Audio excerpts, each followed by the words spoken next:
Shakespeare Nama, all about the bard. कल की class में अभी तक शेक्सपियर पे हमने 2 क्लासेस कर ली हैं, 2 लेक्चर्स ऑन बेसिक फैक्ट्स, और वो दोनों लेक्चर बहुत ही ज़्यादा इंपॉर्टेंट थे। और यहाँ तक कि जितने भी क्वेश्चन आपसे पूछे गए, जैसे 20 क्वेश्चन 2 बार पूछे गए, यानी 40 क्वेश्चन आपसे पूछ लिए गए हैं, और उन 40 क्वेश्चंस में से लगभग आप मान के चलिए कि 31 क्वेश्चन मैंने काउंट भी किए थे, 30 to 32 क्वेश्चन आपके एग्जाम में ऑलरेडी आ चुके हैं अलग अलग तरीके से। तो ये बहुत ही इंपॉर्टेंट टेक्स्ट है और इंपॉर्टेंट लेक्चर्स हैं जो कि आप मिस कर रहे हैं, प्लीज मिस ना करें। चलिए, तो अब हम बात करते हैं। कल हमने अपने लेक्चर में एक आप लोग को बोला था कि प्लीज आप इसे पढ़ लें या मुझे आप लोग बताइएगा। तो मैं देखता हूं कि आप में से कितने लोग सीरियस हैं और मेरी कही हुई चीज़ों पे काम कर रहे हैं। मैंने बोला था कि शेक्सपियर के जितने भी आप प्लेज को देखते हैं वो ब्लैंक वर्स में लिखे गए। शुरू में क्या था, जो कॉमेडीज थी, हिस्ट्री प्लेस थी, उसमें थोड़ी स्टिफनेस थी, ठीक है। फिर धीरे धीरे फ्लेक्सिबिलिटी आती जाती है, ठीक है। कल थोड़ी बातचीत हुई, कुछ लोगों ने बताया, जैसे मयंक जी ने बताया कि ब्लैंक वर्स क्या होता है, उन्होंने बताया ब्लैंक वर्स, और हीरोइक कपलेट की बात हुई तो उन्होंने ये बताया कि भाई ब्लैंक वर्स क्या है, कि ये एक तरह से अनराइम्ड, ठीक है, वर्स है, वर्स की लाइन होती हैं, ठीक है। और तो मैंने 2 महत्वपूर्ण चीजों, ये मैं इसलिए क्लियर कर रहा हूं क्योंकि ये क्वेश्चन बार बार आ चुका है। तो जरूरी नहीं कि हम शेक्सपियर को पढ़ रहे हैं तो शेक्सपियर से जो रिलेटेड कुछ बातें हैं कभी कभी हम उस पर भी डिस्कशन करेंगे, पूरे लिटरेरी टर्म पे बात नहीं करेंगे, कुछ महत्वपूर्ण चीजों पे। तो हमने अभी क्या बात की कि जो शेक्सपियर का हीरोइक कपलेट है, सॉरी, और जो ब्लैंक वर्स है, उसमें हमने 2 डिफरेंस कल की डेट में देखे थे। उसको मैं फिर बता रहा हूं। पहला हमने ये देखा कि ये बताया गया कि जो ब्लैंक वर्स होता है ये राइम नहीं करता है, इसकी जो लाइंस होती हैं वो आपस में राइम नहीं करती हैं, और जो हीरोइक कपलेट होती हैं उनकी लाइंस आपस में राइम करती हैं, पहली चीज। दूसरी चीज एक हमें ये पता चला, इनके बीच में जो समानता है वो ये पता चला कि ये आयम्बिक पेंटामीटर में लिखे होते हैं। तो देखिए, आयम्ब का मतलब बस एक चीज समझिए, आयम्ब क्या होता है, एक प्रकार से इस प्रकार की पोएट्री के जो कुछ वर्ड्स होते हैं, उस वर्ड में एक ऐसा वर्ड या एक से अधिक वर्ड भी हो सकता है, अगर उनको मिलाएं हम तो उसमें क्या होगा, जब उनको आप बोलोगे तो पहले क्या होगा, एक अनस्ट्रेस्ड साउंड आएगा और फिर उसके बाद स्ट्रेस्ड साउंड आएगा, ठीक है। अनस्ट्रेस्ड फिर स्ट्रेस्ड, इस तरह से करके जब साउंड आता है तो उसे हम आयम्बिक बोलते हैं। और ये क्या होगा, अनस्ट्रेस्ड स्ट्रेस्ड, तो ये दोनों मिला के क्या बन जाते हैं, एक फूट बन जाते हैं। क्या बन जाते हैं, फूट, ठीक है। तो इस तरह से जब 5 फूट एक साथ मिल जाएंगे तो उसको बोलेंगे पेंटामीटर, ठीक है। पेंटा मतलब 5 और मीटर मतलब जो पोएट्री की लाइन होती है, लिखी होती है, तो उसी को मीटर मतलब लेंथ होता है, ठीक है। तो जब 5 फुट का लेंथ आयम्ब का एक साथ मिल जाता है तो उसको बोलते हैं आयम्बिक पेंटामीटर, ठीक है। मैं फिर से अब एग्जाम्पल आपको दे दूं, अगर आप हिंदी में आपने सुना होगा, ठीक है, हीरोइक कपलेट की जब मैं बात करता हूं तो हीरोइक कपलेट हिंदी में एक शब्द है दोहा, आप सभी ने शायद सुना हो। दोहा आप सभी लोग जानते होंगे, कबीरदास जी दोहे लिखते थे, ठीक है। तो हीरोइक कपलेट हिंदी का जो वर्जन है वो दोहे का ही इंग्लिश वर्जन है, ठीक है। तो आप जब भी किसी दोहे को आप पढ़ना शुरू करिए तो आपको ऐसे ही मिलेगा, यानी पहला अनस्ट्रेस्ड होगा फिर स्ट्रेस्ड हो जाएगा, ठीक है। तो ये है आपका सिंपल सा आयम्बिक पेंटामीटर। तो आयम्बिक पेंटामीटर में 2 लाइनें, जब आप आयम्बिक पेंटामीटर की लाइनें राइम करेंगी तो वो बन जाएगा हीरोइक कपलेट, और जब वो राइम नहीं करेंगी तो वो बन जाएगा ब्लैंक वर्स। ये सिंपल सी चीज है जो आपको ध्यान रखना है। और ये जो एग्जाम में क्वेश्चन पूछता है कि आयम्ब क्या है, आयम्ब किस प्रकार का जोड़ा है, तो आपसे 4 ऑप्शन कुछ दे सकता है, और उसमें ये हो सकता है स्ट्रेस्ड, अनस्ट्रेस्ड सिल्वर, फिर उसके बाद अनस्ट्रेस्ड, स्ट्रेस्ड सिल्वर, ऐसे करके 4 ऑप्शन अलग अलग तरीके से बना देगा। तो ध्यान रखना है, अनस्ट्रेस्ड प्लस स्ट्रेस्ड, ये जब सिल्वर रहेगा तो आपका बन जाएगा आयम्ब, ठीक है। तो ये ध्यान रखना है, आगे जब क्लास चलेगी तो हम विद एग्जाम्पल इसको देखेंगे। अब देखिए, शेक्सपियर की हम बात करते हैं, और यहाँ जो महत्वपूर्ण चीज है वो ये है कि शेक्सपियर ने ड्रामा में बहुत ढेर सारे कोलैबोरेशन किए थे, यानी वो ड्रामा खुद अकेले नहीं लिखे थे, उन्होंने किसी की हेल्प ली थी लिखने के दौरान। अब वो हेल्प ज्यादा भी हो सकता है, कम भी हो सकता है, ठीक है। तो अब देखते हैं, सबसे पहला जो ऐसा ड्रामा है वो है ड्रामा कार्डेनियो। कार्डेनियो क्या है, ये लॉस्ट प्ले माना जाता है, और यहां तक कि अगर आप इसे कहें कि ये सरवाइव है, सॉरी पेन में थोड़ा सा ले लूं, अगर ये सरवाइव है तो इस समय एक दूसरा ड्रामा है जिसको बोलते हैं डबल फॉल्सहुड। तो मैं क्या बता रहा था आप सभी को कि शेक्सपियर ने क्या किया कि ड्रामा में कुछ कोलैबोरेशन किए थे, और सबसे पहले हम कोलैबोरेशन की बात करते हैं कार्डेनियो की। तो कार्डेनियो क्या है, ये अभी तो फिलहाल एक लॉस्ट प्ले की कैटेगरी में आता है, यानी इसका टेक्स्ट आपको नहीं मिलता है, लेकिन इसी को सरवाइव किया गया है एक दूसरे प्ले के रूप में जिसका नाम है डबल फॉल्सहुड। कोई मुझे बता सकता है ये डबल फॉल्सहुड प्ले किसने लिखा है? तो ये मैं आपको बता दूं कि इस डबल फाल्सूट प्ले जो है, अभी मैं विकिपीडिया पे देख रहा था, तो इस प्ले को लिखा है थियोबाल्ड ने। ठीक है, तो उसको हम देखते हैं, एक मिनट। तो ये आपको ध्यान रखना है, जैसे वहां पे मैंने नहीं लिखा है तो ये आप लोग नोट कर लीजिएगा कि कार्डेनियो को थियोबाल्ड ने लिखा हुआ है। स्पेलिंग आप लोग लिख लें, THEOBALD। क्योंकि मैं अभी ये दिख नहीं रहा मेरे को, मैं कहीं पे इसको नोट किया था। ठीक है, ओके। तो कार्डेनियो, ठीक है, इसको थियोबाल्ड ने लिखा था। Contemporary report say that Shakespeare collaborated on it with John Fletcher. John Fletcher के साथ उस समय शेक्सपियर ने इसको लिखा था, लेकिन फिलहाल अभी ये प्रेजेंटली नहीं है, और इसको थियोबाल्ड ने बाद में लिखा, सरवाइव किया, और क्या नाम दिया ड्रामा को? Double falsehood. और ये ड्रामा जब अगर आप इंटरनेट पे डालेंगे, जो कि अभी मुझे दिख नहीं रहा है, सर्च करने का समय नहीं है, तो आप इंटरनेट पे जब डालोगे तो दिख जाएगा। उस पर साफ तौर पे लिखा हुआ है कि रिटेन बाय विलियम शेक्सपियर। ठीक है, तो आप लोग कार्डेनियो को डाल के बाद में देख लीजिएगा, आपको एग्जैक्टली दिख जाएगा। फिर अब ये प्ले हम लोग को नहीं पता है, अगर एग्जाम में पूछ देगा तो हम दिक्कत में आ जाएंगे, लेकिन ये साफ तौर पे प्ले का जो पहला पेज है बुक का, उस पे ये लिखा हुआ है कि written by William Shakespeare and revised by Theobald. अब देखिए दूसरा प्ले जो है सिम्बेलाइन, इसमें भी कुछ लोगों के साथ कोलैबोरेशन किया है शेक्सपियर ने। इसमें किसके साथ किया है? In which the L edition suggest that there was a collaborator. ठीक है, उसका नाम नहीं पता है। Some scenes like act 3 scene 7 and act 5 scene 2, ये दो ऐसे एक्ट के सीन हैं, may strike the reader and un Shakespearean compared with others. ठीक है, तो यहाँ पे थोड़ी सी लैंग्वेज अलग टाइप की लगती है, और इसलिए लोगों को लगता है कि किसी के साथ इन्होंने कोलैबोरेट किया होगा, लेकिन उसका फिलहाल नाम नहीं पता है। तो बस आपको इन प्लेज को ध्यान रखना है कि कौन कौन से प्ले में शेक्सपियर ने कोलैबोरेशन किया है। तीसरा है एडवर्ड थर्ड। एडवर्ड थर्ड ध्यान रखना है, क्योंकि अब एडवर्ड थर्ड की बात आती है तो तुरंत हमारे दिमाग में कुछ और भी आनी चाहिए, वो है एडवर्ड सेकेंड। यहाँ ध्यान दें, मैं दिखा रहा हूँ आपको, स्क्रीन पे दिख रहा होगा, ये विकिपीडिया का पेज है। His play famous Chronicle of king Edward the first was published in 1593। तो ये ध्यान रखना है। तो अब आपके दिमाग में ये रहना चाहिए कि एडवर्ड द फर्स्ट किसने लिखा? जॉर्ज पील ने लिखा। एडवर्ड द सेकेंड किसने लिखा? क्रिस्टोफर मार्लो ने लिखा। एंड एडवर्ड थर्ड किसने लिखा है? वो शेक्सपियर ने लिखा है। ठीक है, बहुत ज्यादा इसमें डाउट है, दिक्कतें हैं। तो इसको माना जाता है कि प्ले जो है 40% शेक्सपियर ने इसको लिखा था, और 60% किसने लिखा था? थॉमस किड ने लिखा था। तो थॉमस किड के साथ इन्होंने एडवर्ड थर्ड में कोलैबोरेशन किया है। ठीक है, ठीक है, आगे बढ़ते हैं हम। ठीक है, हेनरी सिक्स पार्ट 1, यहां ध्यान दें, possibly the work of a team of play rights.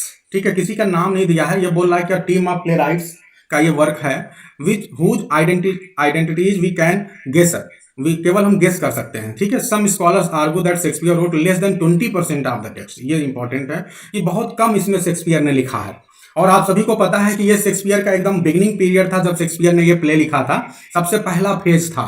तो उस समय तो शेक्सपियर मैक्सिमम चीजें इधर उधर से लेके ही लिख रहे थे, और वो ड्रामाटिस्ट की एक टीम के साथ काम करते थे। तो हो सकता है भाई कि शेक्सपियर ने इसमें बहुत कम लिखा हो। ठीक है, अब हेनरी एट की बात करते हैं। हेनरी एट को किसके साथ इन्होंने लिखा, ये जरूर ध्यान रखिएगा, ये इंपॉर्टेंट है। इन्होंने फ्लेचर के साथ लिखा था हेनरी एट को। मैकबेथ, मैकबेथ में माना जाता है कि जॉन मिडिल्टन ने इसको रिवाइज किया था 1615 में।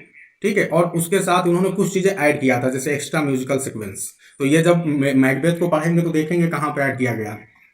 मेजर फॉर मेजर, ठीक है, ये इसको भी लाइट रिवीजन किया गया है, किसके द्वारा? मिडिल्टन के द्वारा। पेरिकल्स प्रिंस ऑफ टायर, ये ध्यान दीजिए, इसको जॉर्ज विकिंस, ठीक है, may include the work of George Wilkins either as collaborator reviser as revised. ठीक है, तो हो सकता है इन्होंने कोलैबोरेट किया हो या रिवाइज किए हो, लेकिन इनका कहीं ना कहीं थोड़ा बहुत योगदान है जॉर्ज विकिंस का। आगे देखते हैं, टाइमन्स ऑफ एथेंस, इसमें क्या है? May result from collaboration from Shakespeare and Middleton. तो मिडल्टन भी एक नाम निकल के आ रहा है। जॉन फ्लेचर को तो हम सभी जानते हैं कि फ्लेचर ने जो है शेक्सपियर के साथ काम किया है, लेकिन ये नाम भी एक अभी आपके सामने आ रहा है, मिडिल्टन। तो आपके एग्जाम में क्वेश्चन को अलग अलग तरह से घुमा के पूछ सकता है। ये क्वेश्चन आपके दिमाग में ये भी पूछ सकता है एग्जाम में कि whom with whom Shakespeare did not collaborate okay writing his dramas. किसके साथ शेक्सपियर ने अपने ड्रामा लिखने के दौरान कोलैबोरेट नहीं किया था, ये भी एक क्वेश्चन बन सकता है। ठीक है, तो ये नाम आपको याद रखने पड़ेंगे, John Fletcher, Thomas Middleton, George Peele अभी आने वाले हैं, और जॉर्ज विकिंस, ये बड़े राइटर हैं जिनके साथ शेक्सपियर ने कोलैबोरेशन किया है। नेक्स्ट देखिए, टाइटस एंड्रोनिकस, इसको भी मैंने देखा, तो ये भी क्या है, ये रिवाइज किया गया है जॉर्ज पील के द्वारा, ठीक है। द टू नोबल किंग्समैन, ये 1634 में पब्लिश हुआ था। फ्लेचर के साथ माना जाता है कि शेक्सपियर ने इस प्ले को लिखा था, ठीक है, और ऐसा माना जाता है कि शेक्सपियर ने केवल आधा प्ले को लिखा था और आधा जो है 50% फ्लेचर ने लिखा था।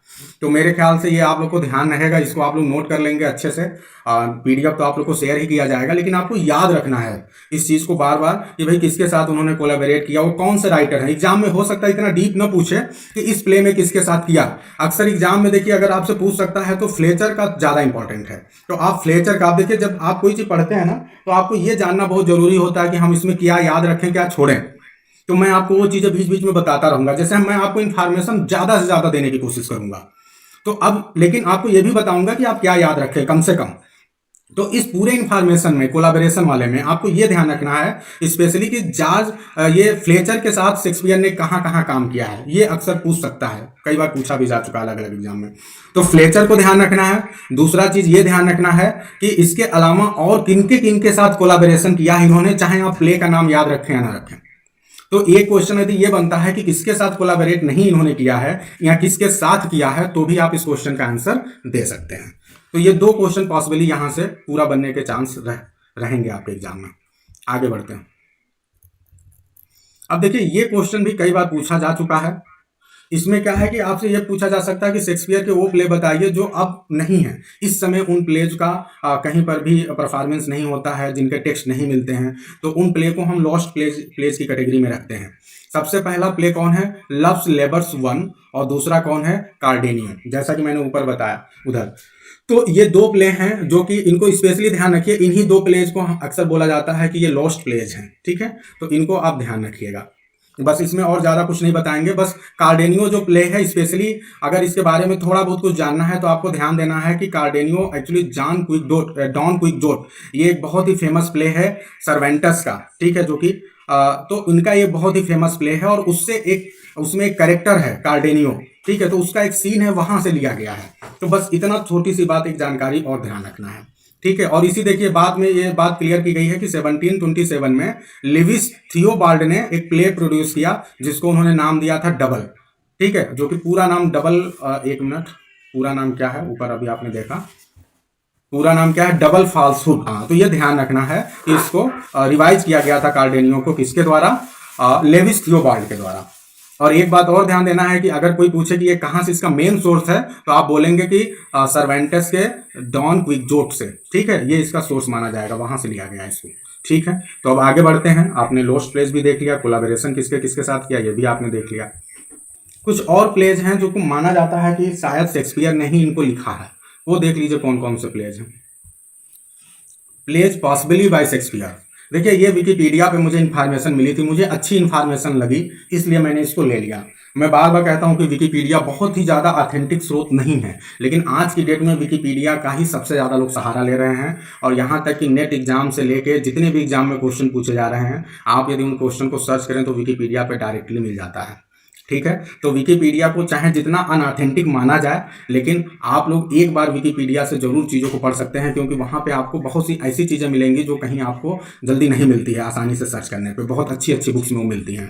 तो विकिपीडिया में बहुत सी अच्छी चीज़ें आपको मिल जाती हैं आसानी से। तो इसलिए विकिपीडिया से मैं आप सभी को सजेस्ट करूँगा कि जो भी राइटर्स हैं, अगर हो सके तो एक बार वहाँ से जरूर पढ़ने की कोशिश करें आप लोग, फिर कोई ऑथेंटिक स्रोत भी ले सकते हैं। तो अब देखिए प्लेज पॉसिबली बाय शेक्सपियर। अब इसमें कौन कौन से ये 2-3 प्लेज के नाम है, बस इनको ध्यान रखना है। बहुत ज़्यादा जरूरी नहीं है, एग्जाम में पूछने के कम चांसेज हैं, लेकिन आपको जानना चाहिए, क्योंकि शेक्सपियर आप पढ़ रहे हैं इसलिए मैंने बस दे दिया है। तो अर्डेन ऑफ फेवर्सम, ठीक है, तो ये इसमें लिखा है कि middle portion of the play scenes 4 to 9 may be written by Shakespeare. तो ऐसा है कि इस प्ले का थोड़ा सा कुछ सीन है, 4-5 सीन, जो कि शेक्सपियर के साथ लिखा गया होगा, ऐसा माना जाता है। फिर क्या है, एडमंड आयरनसाइड, ठीक है, तो इसमें क्या है कि बहुत ढेर सारे वर्ड्स हैं जो शेक्सपियर ने पहली बार यूज किए थे, तो ये भी हो सकता है कि शेक्सपियर ने लिखे हों। फिर सर थॉमस मूर, ठीक है, सर थॉमस मूर, ये भी एक प्ले है जिसमें माना जाता है कि बहुत से प्ले राइट्स ने मिलकर लिखा था, जिसमें शेक्सपियर भी एक थे, ठीक है, तो इसको भी ध्यान रखना है। और फिर उसके बाद द स्पेनिश ट्रेजेडी, ठीक है, तो additional passages included in the 4th quarto, ठीक है, including the painter scene are likely to have been written by him, ठीक है। तो ये बस अपनी जानकारी के लिए रखिए आप, एग्जाम में तो फिलहाल कम चांसेस हैं पूछने के, लेकिन आपको जानना जरूर चाहिए। और मेरे ख्याल से कोई कुछ नहीं कहा जा सकता, अगर डीप पूछना हो तो पूछ भी सकता है, ठीक है, लेकिन कम चांस है। तो आप लोग बस इसे जानकारी के लिए अपने पास रखिए। नेक्स्ट, जो अब ये मैं बताने जा रहा हूँ ये बहुत ही फेमस है। ऑलरेडी मैं 3 पोयम के बारे में आपको बता चुका हूँ, जो कि जहाँ से बहुत ज़्यादा कोटेशन शेक्सपियर के बारे में पूछे जाते हैं, और ये कुछ और कोटेशंस हैं जो कि आपके एग्जाम में पूछे जा सकते हैं, और भी मेरे पास ढेर सारे हैं, उस पर मैं बात नहीं कर रहा हूँ, फिर कभी आपको दे देंगे वो। अभी फिलहाल ये मैंने कलेक्ट किया था, इनको आप देख लें। रॉबर्ट ग्रीन ने शेक्सपियर को क्या कहा था, सभी को याद होगा, ये मैं पहले लेक्चर में बता चुका हूँ, एंड अप स्टार्ट क्रो, ठीक है। और इन सब चीज़ों पे और हम बाद में भी बात करेंगे जब हम शेक्सपियरियन क्रिटिसिज्म पढ़ेंगे। तो अभी बस आप ये समझिए कि किस कोटेशन को किसने बोला है, अभी आपको सिर्फ इतना याद करना है पहले स्टेप में। तो रॉबर्ट ग्रीन ने शेक्सपियर को क्या कहा है, एंड अप स्टार्ट क्रो, ये एग्जाम में कई बार आ चुका है, तो इसको बस सीधे ऐसे याद कर लेंगे आप। बेन जॉनसन ने क्या कहा है, बोला है small Latin and less Greek, Shakespeare knows small Latin and less Greek, ये भी आ चुका है, ये उनके पोयम से है। Sweet swan of Avon, not of an age but of for all time. आप देखिए मिल्टन, बहुत सही, कुछ लोग पढ़ रहे हैं अच्छे से, याद भी हमको। मिल्टन ने शेक्सपियर को क्या कहा, उन्होंने पोयम लिखा था मिल्टन ने शेक्सपियर पे पोयम, उस पोयम का नाम है ऑन शेक्सपियर।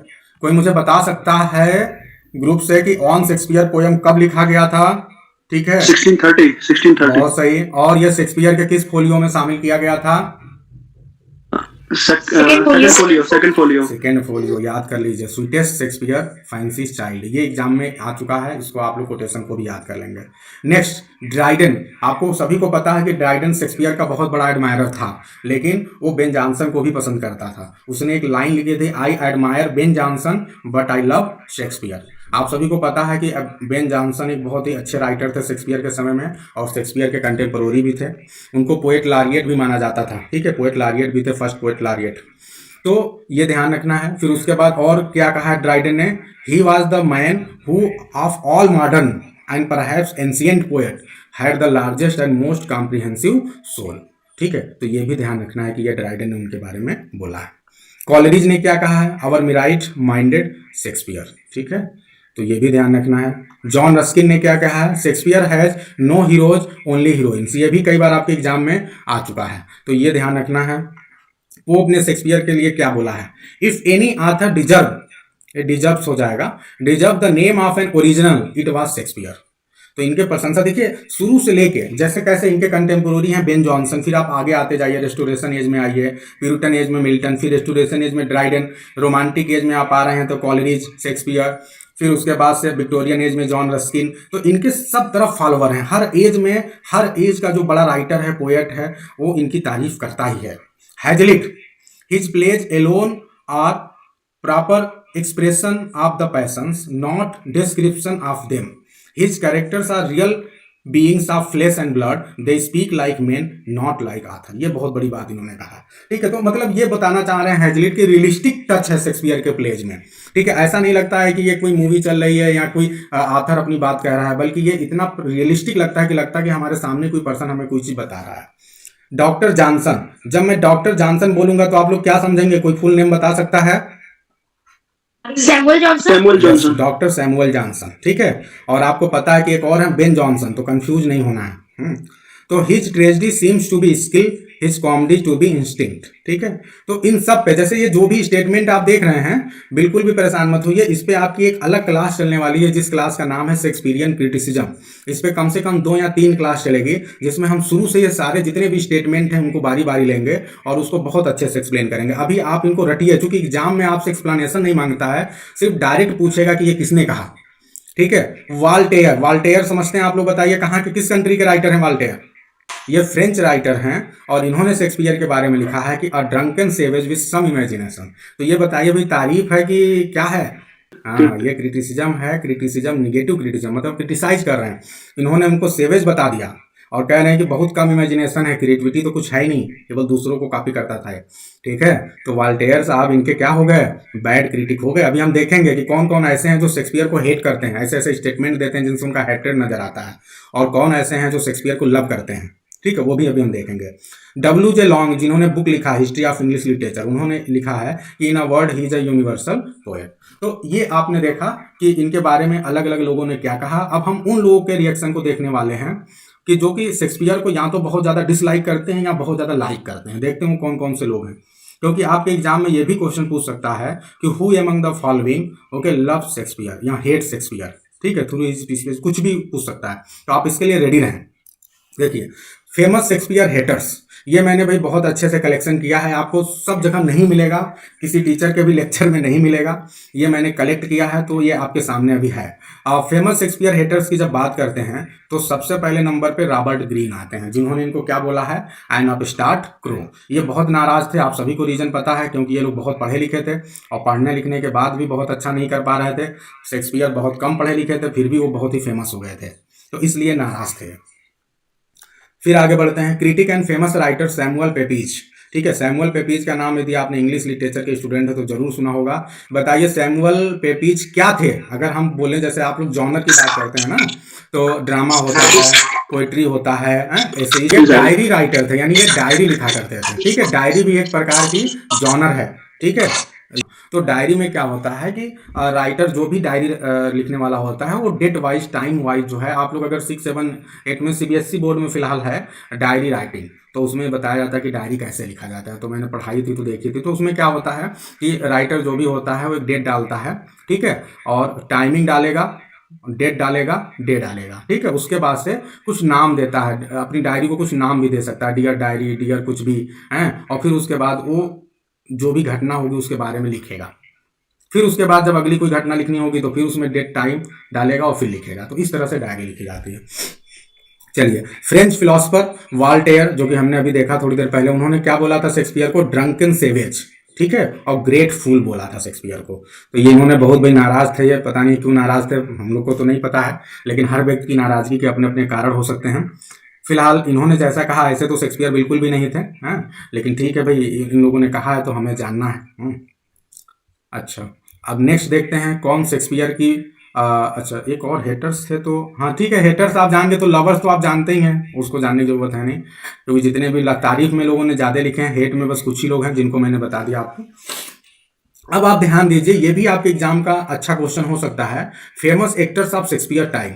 शेक्सपियर के समय के फेमस एक्टर कौन से थे, ठीक है। तो सबसे पहले तो आप ये जानिए कि शेक्सपियर किस ड्रामा कंपनी में काम करते थे। आप लोग को पहली क्लास में बताया जा चुका है, लॉर्ड चैम्बरलेन्स मेन, ये जो है 1594 में इसकी स्थापना की गई थी, इट वाज फाउंडेड। इसको किंग्स मेन भी कर दिया गया था, इट वाज 1603, ओके। तो 1603 में इसको नाम दे दिया गया था किंग्स मेन। और जो 1625 बता रहे हो, ध्यान रखिए कि 1625 में तो जो आपके जेम्स फर्स्ट थे, उनके क्या हो गया था, उनकी जगह दूसरे राजा आ गए थे, ठीक है। तो इसलिए ध्यान रखना है कि 1603, ठीक है, जैसे ही जेम्स फर्स्ट आते हैं गद्दी पे तभी। अब देखिए, तो शेक्सपियर के मैक्सिमम प्ले जो है किसमें परफॉर्म किए गए? लॉर्ड चैम्बरलेन्स मेन, ये ड्रामा कंपनी थी जिसको बाद में किंग्स मेन बोला गया, ध्यान रखना अच्छी तरह से। तो उन्हीं लोग के, जो इनके कंपनी के लोग थे, हम उन्हीं की बात कर रहे हैं स्पेशली, जो जिन्होंने इनके प्लेज में स्पेशली काम किया था, ठीक है। तो अब देखिए, सबसे बड़ा नाम कोई उभर के आता है तो उसका नाम है रिचर्ड बर्बेज, ठीक है। ये बहुत बड़े कलाकार थे शेक्सपियर के समय में, ठीक है। और शेक्सपियर के जितने भी मेन प्लेस थे उसमें इन्होंने काम किया, वो भी हीरो का, जैसे हैमलेट, ओथेलो, किंग लियर, ठीक है, और रिचर्ड थर्ड। तो इनको बहुत अच्छे से आपको ध्यान रखना है, ठीक है। और यहाँ तक कि ये बहुत ही पावरफुल भी थे, इनका बहुत बड़ा रोल था शेक्सपियर के ग्लोब थिएटर में। ग्लोब थिएटर में इनकी हिस्सेदारी थी 25%, ठीक है। तो इनको बहुत ध्यान रखना है आपको, रिचर्ड बर्बेज। आगे देखते हैं, रिचर्ड बर्बेज के बाद जो दूसरे राइटर्स हैं उनको भी, दूसरे एक्टर्स हैं उनको देख लीजिए। विलियम केम्पे, इनको ध्यान रखिए, ये भी क्या एक्टर थे, डांसर थे, सिंगर थे, ठीक है। Best known for his comedy work in Shakespeare play, तो इन्होंने शेक्सपियर के प्लेज में स्पेशली कॉमेडी वाले में काम किया था। और इन्होंने रोल कुछ किए हैं, जैसे डोगबरी का रोल किया इन्होंने मच एडो अबाउट नथिंग, ठीक है। फालिस्टाफ का रोल किया इन्होंने हेनरी फोर्थ में, तो फालिस्टाफ के रोल को तो भूल ही नहीं सकते आप। फालिस्टाफ का रोल इतना फेमस हो गया था कि हेनरी फोर्थ में हीरो को लोग भूल गए थे, ठीक है। लोग फालिस्टाफ को देखने के लिए हेनरी फोर्थ आते थे, ठीक है। तो Peter in Romeo and Juliet and Costard in Love's Labour Lost. तो ध्यान रखना है, ये क्वेश्चन जरूरी नहीं कि पूछे, लेकिन आपको जानना जरूर चाहिए। अगर पूछ दे तो आप बिल्कुल पीछे ना हटे, आपको पता हो कि अगर शेक्सपियर के प्लेज में फालिस्टाफ का रोल किसने किया है, तो विलियम केम्पे, ध्यान रखिए, ठीक है। आगे बढ़ते हैं, हेनरी कॉन्डेल, ठीक है। Henry Condell and John Heminges, they compiled the first folio of Shakespearean plays, ठीक है। तो ये 26 actors known to have been to the true, मतलब जितने भी इनके शेक्सपियर के, एक और इन्फॉर्मेशन मुझे मिली है, हालांकि ये कितनी ऑथेंटिक होगी भगवान जाने, लेकिन ये यहाँ पे बोला जा रहा है कि शेक्सपियर के जो ट्रूप थी, यानी जो पूरी मंडली थी, उसमें कितने एक्टर थे, 26 एक्टर्स थे, जिन्होंने लॉर्ड चैम्बरलेन्स मैन के लिए काम किया, या बाद में किंग्स, हाँ, तो उसके लिए काम किया। तो ये आपको ध्यान रखना पड़ेगा। टोटल कितने थे, 26 एक्टर्स थे, उसमें से ये एक थे। ही को ओन द ग्लोब थिएटर, और इनका भी रोल था ग्लोब थिएटर में, इन्होंने भी पैसे दिए थे, ये भी वन ऑफ द शेयर थे, और ये अकेले नहीं थे, जॉन हेमिंग्स के साथ इनका था रोल, ठीक है।